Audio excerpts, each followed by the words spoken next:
Morning! So ngayon magkakabit ako ng frame slider para dito sa ating Kawasaki Z900. Ang brand niya is Evotech. So in order ko to sa Shopee for the cost of around 1,300. So pair na yan, no? Ito pair na yan. Dalawa na. Ngayon nakaset up na tong ating bike. Naka-ano na siya. Naka-paddock stand na. So ayan, naka-paddock stand na tayo. The reason is para balance yung weight distribution ng motor. Minsan pag tinatanggal nila tong bolt dito tong frame dito. Ayan yung bolt na yan. Pagka hindi pantay yung weight distribution, nawawala sa alignment. So ang magiging problema natin dito, pag tinanggal mo yung bolt at hindi naka-align, hindi mo maipapasok yung yung bolt.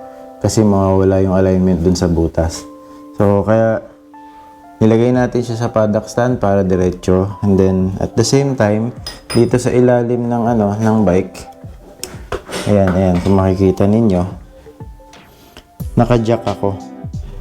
Para pagka tinanggal ko na yung bolt, hindi bumaba yung frame natin, hindi bumaba yung engine, hindi tayo mahirapan. So, ang una nating gagawin is tatanggalin natin yung bolt.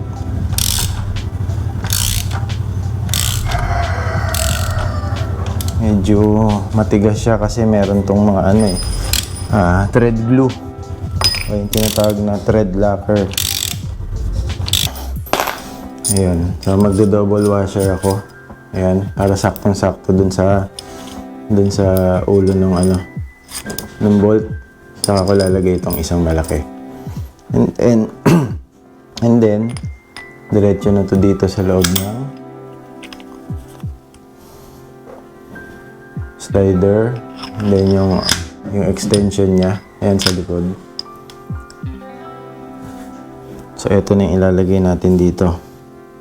So lalagyan ko na siya ng thread glue.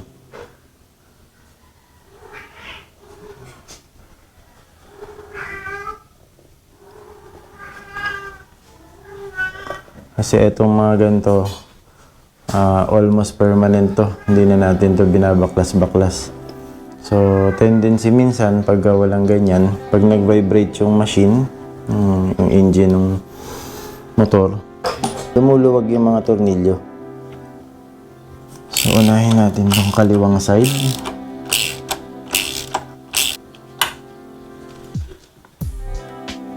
Hindi pa rin tanggal. Lalim Ayun. Please, huwag kang gagalaw. So guys, eto na yan. Ikakabit na natin siya. Kailangan ko ng Allen key.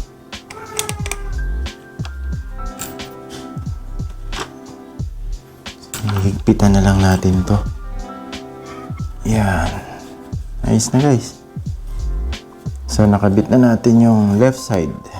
So eto guys, pag ihigpit na mga thread na ganito, kapag hindi na gumagalaw yung bolt, ibig sabihin sagad na yung thread nun. Huwag niyong pupersahin para hindi masira yung thread sa loob. So hanggat may umiikot pa ng konti, okay na yan.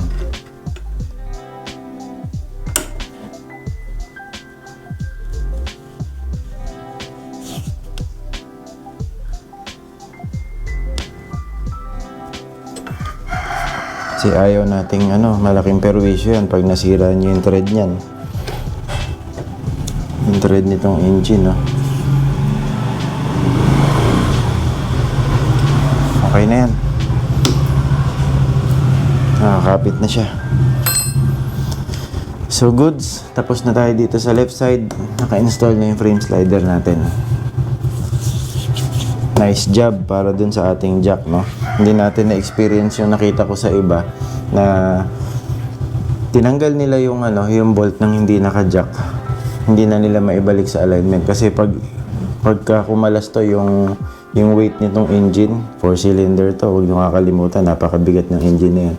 Pag yan bumaba ng konti tapos nawala sa alignment, hindi mo pwedeng iangat yan. Kasi sobrang bigat. So, ingat tayo doon. Sa mga bago dyan, may mga bagong Z900, magdi-DIY kayo, magsa-self-install kayo ng flame slider nyo.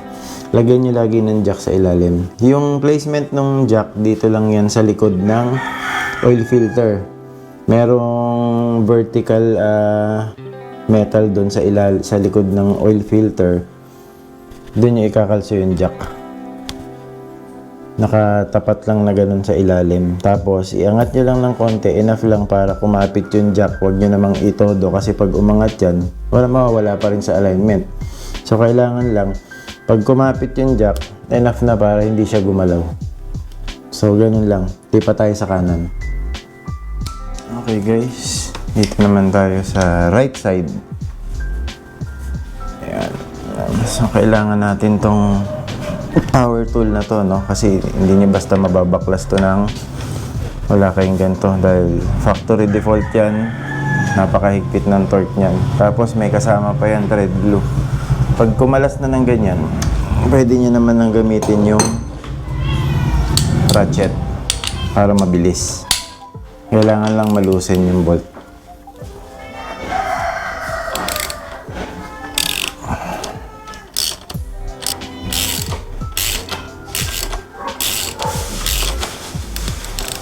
Mas pwede nang kalasin ng kamay. Ayan, ganyan na lang.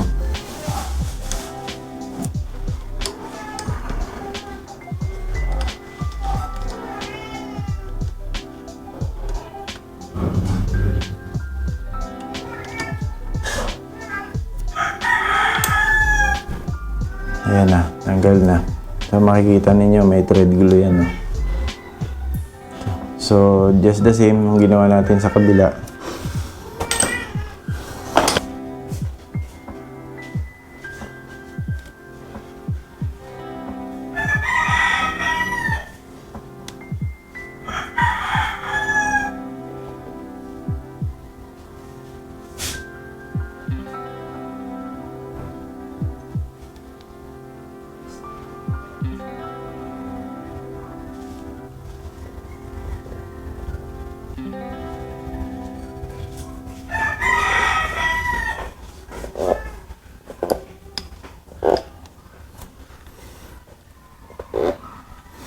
So guys, etong etong paglalagay ng thread glue, wala namang problema.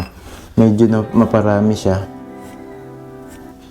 Huwag nyo lang tipirin kasi we have to make sure na yung bolt natin hindi siya matatanggal or luluwag pag nag-vibrate na yung Yun ang iniiwasan natin kasi dyan. Dahil due to excessive vibration, yung mga motor, lumuluwag yung mga ganyan eh. So kung makikita ninyo, ayan, napakadali na siyang ikabit dahil naka-align yung mga threads natin. Yan. So kumapit na siya. Ita-tighten na lang natin yan dito.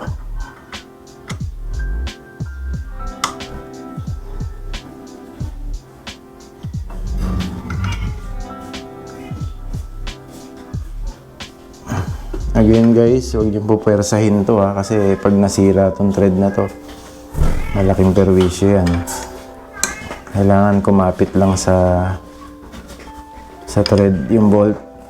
Umigpit siya, walang hindi umaalog. Huwag din sobrang higpit para hindi masira yung thread.